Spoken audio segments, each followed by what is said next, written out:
untuk tambahan lestarikan kaudi widodo sinedya rumatik gati sawagoing karya mugi tumapak ing lampah tumurun ing nugroho saking kersane Gusti Kang Maha Mulya bisa tumama kepada orang yang melakukan satu ritual.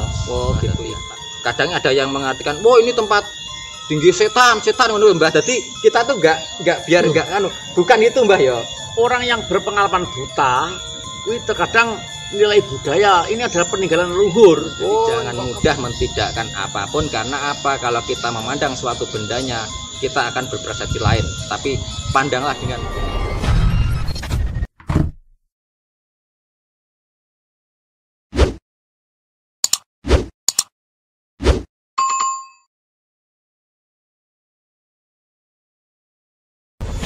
salam. Terima kasih pemirsa. Sekarang kita mau menanyanya lagi pada Mbah Suratin. Jadi selama ini mungkin dalam sebuah ajaran ilmu Jawa itu ada kembang telon. Jadi kadang dari teman-teman atau dari pemirsa belum tahu apa makna arti dari kembang telon. Pada dasarnya kembang telon itu bentuknya seperti ini. Ada kandelnya, ini mawarnya, ya ini ada kenangannya. Mungkin konten seperti ini bisa menambah pengalaman atau wawasan yang lain buat Anda, dan otomatis dengan untuk saya pribadi. Bagaimana lebih jelasnya kita kupas tuntas tentang masalah kembang telon, kita tanya-tanya kepada Mbah Suratin, juru kunci Sendang Tirto Kamandanu. Mbah Suratin, rahayu, salam. Rahayu. Iki ngeten Mbah ya. Ini ada kembang telon.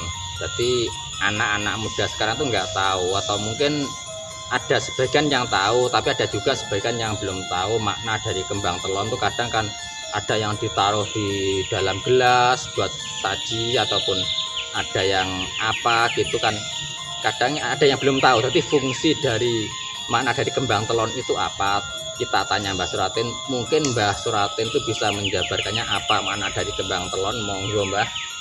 Nah, selamat jumpa. Arti kembang telon itu adalah kembang itu ngarani yo kembang ya, atau sekar atau bunga. Kembang telon itu artinya adalah yang bermacam tiga. Oh, tiga jenis berarti Mbah ya? Ya, itu tergantung dari sang pelaku untuk kirim leluhur. Kembang telon itu adalah sebagai bukti otentik untuk sesaji atau untuk ngirim atau bukti otentik kepada leluhur, dan niatnya pun manusia juga berbeda. Kembang telon untuk ini lah. Ini kalau untuk leluhur, ini kembang telon itu ada artinya zaman dulu sesuai dengan yang pernah saya serap dari leluhur mbah-mbah dulu. Oh iya Mbak.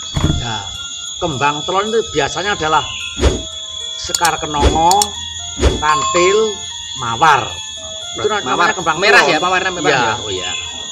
Jadi biasanya merah, tapi sekarang itu ada putih tergantung dari sang pelaku.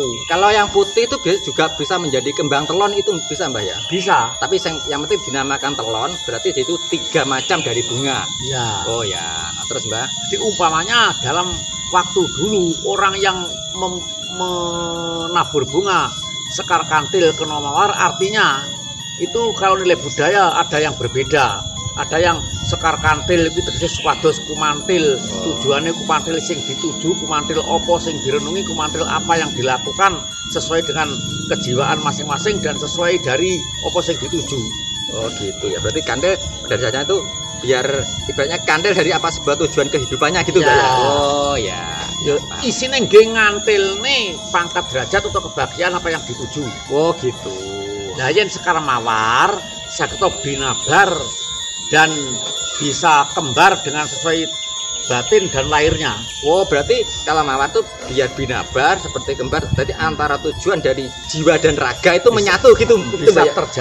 Bisa terjabar pada dasarnya seperti itu Mbak. Nah yen sekar kenongo mugi tansah lestari widodo bagya mulya, urip bisa mulya. Lah lestari widodo yen ana sing warga sing lara pinarengan usada. Usada kuwi tegese tombo. Oh, usada itu tombo Mbak ya. Nah, angger-angger ana sing dicampuri melati. Lah kembang melati kuwi tegese kuwi untuk tambahan lestari kang kaudi widodo sinedya rumatik gati sawagoing karya mugi tumapak ing lampah tumurning nugroho saking kersane Gusti Kang Maha Mulya bisa tumomo kepada orang yang melakukan satu ritual. Oh gitu ya. Tapi dalam sekarang tuh dalam generasi itu kalau melati itu simbol dari kesucian itu juga melambangkan simbol dari kesucian batin gitu Mbah ya mungkin ya Mbah ya. Sekar melati itu lambang kesucian jiwa, juga lambang keharmonisan, lambang keluhuran. Soalnya kembang melati kok kadang lambune wanginya gak karu-karuan. Terkenal dengan wanginya ya Mbah kembang melati itu Mbah ya. Kembang melati yang putih itu Mbah ya. Tapi sayang di sini nggak ada bunganya melati. Oh. Terus jadi filosofinya terdalam tuh seperti itu. Jadi kadang kan memang mungkin dari teman-teman belum ada yang tahu toh Mbah. Jadi kadang ada yang mengartikan, "Wah, ini tempat tinggi setan ngono Mbah." Jadi kita tuh nggak biar nggak bukan itu Mbah ya.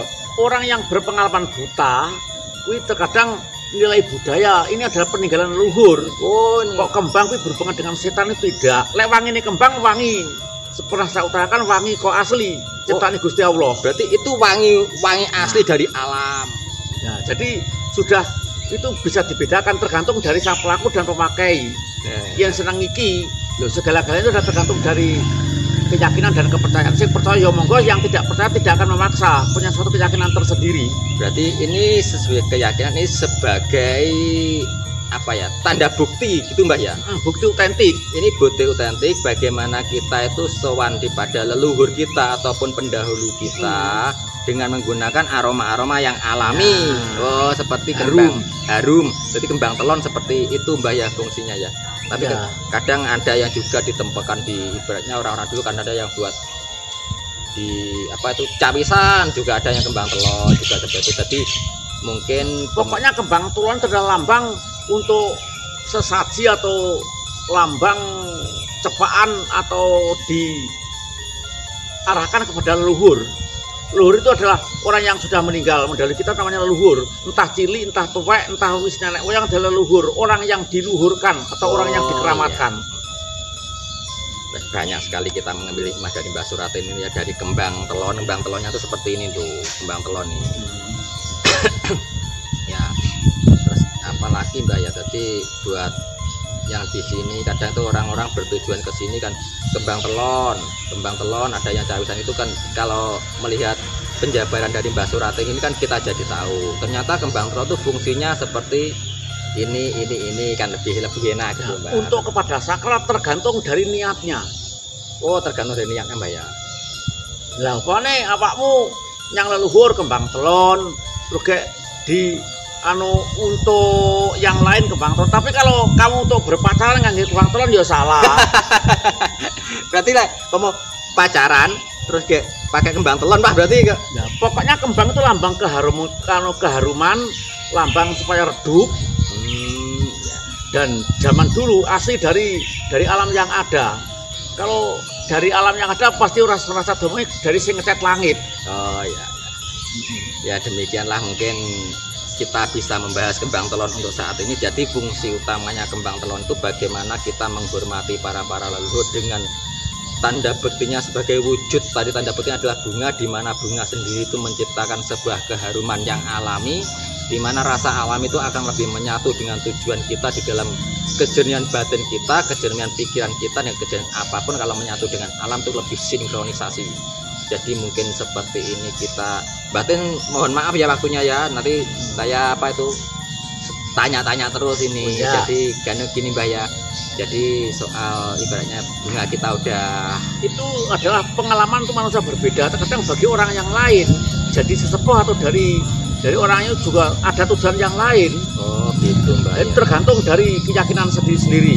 Berarti semua niat, ibaratnya semua apapun itu bukan dari sebuah bendanya, tapi tergantung dari niatnya dan tujuannya. Ya. Jadi jangan mudah mentidakkan apapun, karena apa? Kalau kita memandang suatu bendanya, kita akan berpersepsi lain. Tapi pandanglah dengan niat dan tujuan dari para mereka itu apa. Oh gitu Mbak. Terima kasih Mbah, penjabarannya sangat bisa mengena pada kita dan mungkin bisa menambah wawasan bagi teman-teman kita, generasi muda kita, generasi penerus kita.